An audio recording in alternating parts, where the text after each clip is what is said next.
From Neural Newscast, this is Deep Dive, exploring the moments that shape today.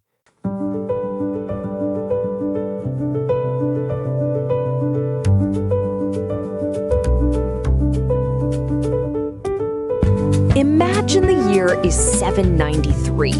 You are standing on the quiet island of Lindisfarne, just off the northeast coast of England. The air is sharp, and the sea has been unnervingly calm. Then, rising from the gray horizon, you see them.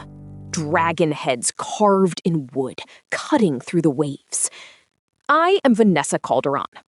From the looks of these ships, it wasn't just a military victory. The Vikings plundered St. Cuthbert's Monastery, killing many and capturing others. It was a cultural earthquake because Lindisfarne was a sacred heart of learning. Before this, the sea was a barrier, a defense. Suddenly, it was a highway for invaders from what we now know as Norway.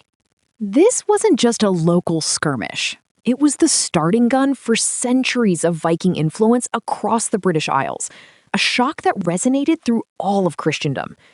But while the Vikings were tearing down old structures, we have 3 people born on this day who spent their lives building the foundations of our modern world. Let's start with a man who rebuilt how we perceive space itself. Frank Lloyd Wright was born on June 8, 1867. If you have ever seen a house that seems to grow naturally out of a cliffside, or a museum that looks like a great white spiral, you are seeing Wright's influence. He pioneered organic architecture, aiming for total harmony between humans and the environment. Think of Fallingwater or the Guggenheim in New York, Jonah. Wright wasn't just designing rooms, he was crafting experiences. He had this punchy, relentless confidence. He once famously said he'd rather be the greatest architect in the world than just another one. That prairie style of his really changed the American landscape by melding residential design with the natural world. While Wright redefined our physical surroundings, another June 8th birthday was busy decoding the very blueprint of life. Francis Crick was born in 1916. He is the English molecular biologist who co-discovered the structure of DNA, that iconic double helix shape we all recognize today. Jonah, I always find it fascinating that the discovery was essentially announced in a pub. Crick and James Watson famously walked into the Eagle in Cambridge and told the patrons they'd found the secret of life. That Nobel Prize-winning work in 1953 laid the groundwork for everything from modern genetics to crime scene forensics and personalized medicine.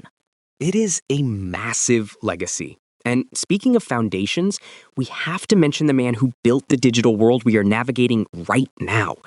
Tim Berners-Lee was born in 1955. He is the computer scientist who invented the World Wide Web while working at CERN. It is important to remember he didn't invent the internet itself, but the web of pages and links that made it accessible to everyone.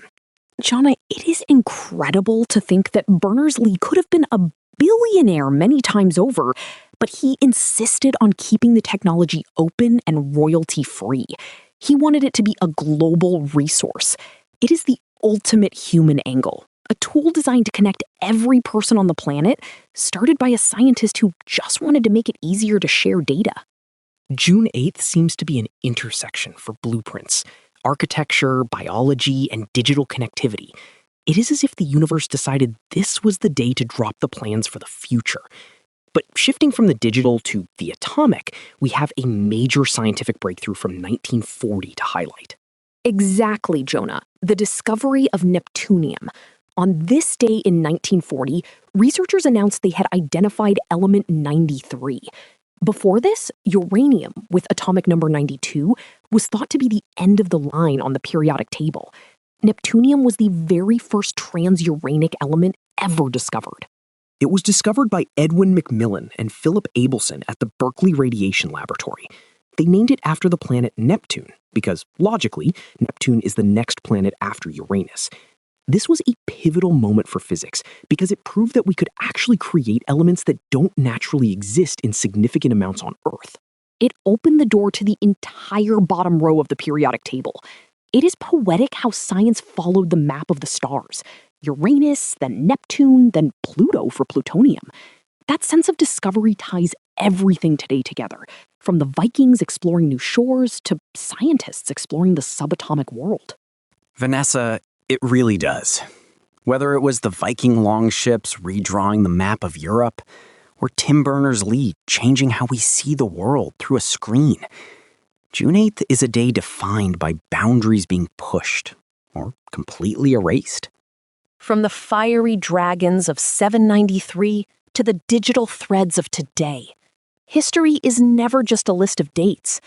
It is a story of people daring to look beyond the horizon. I am Vanessa Calderon. And I am Jonah Klein. Thanks for joining us on this journey through time. Visit deepdive.neuralnewscast.com to learn more. Deep Dive is AI-assisted, human-reviewed. Explore history every day on Neural Newscast. We'll see you tomorrow. This has been Deep Dive on Neural Newscast, exploring the moments that shape today.